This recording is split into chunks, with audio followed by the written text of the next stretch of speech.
When we hit a roadblock, we instinctively demand a physical fix. We want a tangible solution we can see and hold. But applying a physical patch to a deep internal void only buys us a little time. Eventually, the thirst always comes back. In John chapter 4, Jesus engages with our physical dependencies to expose a deeper spiritual landscape. He uses basic elements like water and geography to draw our attention away from the surface and toward the soul. To understand what is actually happening in these encounters, we have to stop reading our own needs literally. We have to learn to see them spiritually. It starts around noon at Jacob's well in Samaria. A local woman arrives in the heat of the day to draw water, facing a grueling, heavy, and repetitive physical chore. Jesus meets her there and introduces a paradox. He offers her what he calls living water, a source that will permanently quench her thirst so she will never have to drink again. She immediately views this through a strictly literal lens. She wants this water so she won't ever have to drag her heavy jar back to the well. We see the same confusion with the disciples. They return urging Jesus to eat physical food, while he insists his actual nourishment is doing the work of the one who sent him. Whether it is water or food, the text is pointing to the same truth.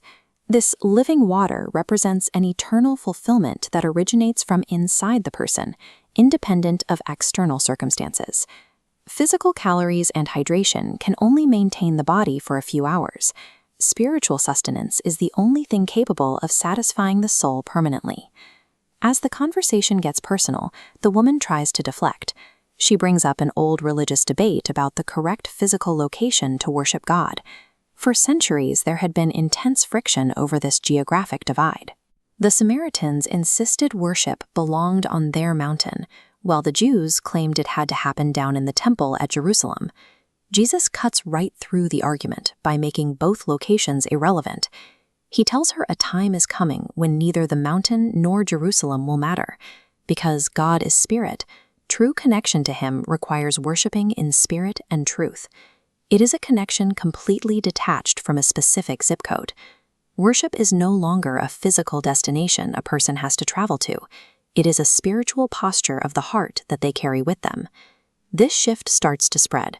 The rest of the Samaritan town initially approaches Jesus based on the woman's testimony, but after spending 2 days with him, they develop a first-hand spiritual conviction that he is the Savior. The narrative then travels to Cana. A desperate official from Capernaum hikes up to Jesus, begging him to come down and provide a visible, physical miracle for his dying son. Jesus responds with a challenge aimed at our common human default. He calls out the refusal to believe without seeing signs and wonders with our own eyes. The official is forced into an agonizing test. Jesus simply tells him, "Go, your son will live." The father has to turn his back, walk away, and trust that spoken word without any visible proof. In this narrative, faith is expressed by resting in an invisible promise, even while the physical situation remains unchanged. In these stories, a marginalized woman becomes an evangelist, a town recognizes a savior, and a father learns to trust without seeing. We still constantly chase the next physical achievement or shiny purchase, expecting it to cure our deep spiritual thirst. We have to recognize how often we tie our own faith to a specific building, or how quickly we demand immediate, visible fixes from God before we are willing to trust him.